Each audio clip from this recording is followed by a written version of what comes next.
एकदम छान वाटतंय आज मेन आमच्या ग्रामस्थांकडनं जनतेकडनं जे आम्हाला एक आशीर्वाद किंवा मला एक जो साथ बळ मिळालेला आहे स्पेशली माझ्या महिला गटाकडनं ते अविस्मरणीय आहे आणि खूपच छान वाटलं आहे. मला खरंच असं वाटतं की माझा अजून ताकदीने बळ वाढलेलं आहे आणि खूप ताकदीने ह्या निवडणुकीत उतरायची आता नक्कीच महिलांसाठी माझ्या असेल किंवा बाकी घटकांसाठी असेल नक्कीच काम करायची इच्छा खूप जास्त वाढलेली आहे आणि ते मी नक्की करून दाखवेन. प्रतिसाद एकदम छान आहे. मी तळागाळाच्या प्रत्येक घरापर्यंत किंवा साधारण महिलांपर्यंत देखील पोचलेली आहे आणि नक्कीच विद्यार्थी असेल, महिला असतील किंवा आपले शेतकरी बंधू असतील, आज माझे तरुण सहकारी असतील, प्रत्येकाच्या वेगळ्या वेगळ्या अडचणी आहेत आणि नक्कीच त्या सगळ्या मी नोट डाऊन करून ठेवलेल्या आहे.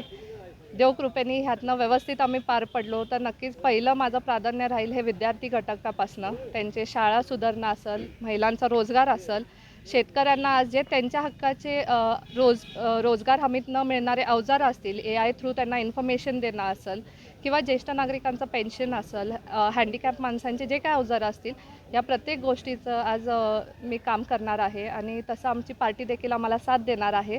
नक्कीच त्यामुळं असं काय घाबरायचं नाही आणि प्रत्येक रूट कॉजपर्यंत मी ऑलरेडी पोचले. विश्वास आहे मला नक्कीच ते योग्य उमेदवारांना संधी देतील.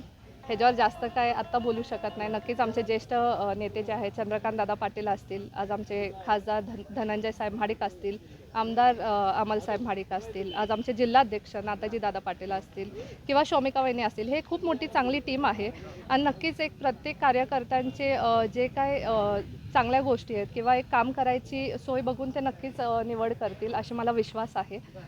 आज मी अर्ज भरलेला आहे. आज सोमवार आहे, दिवस देखील चांगला आहे.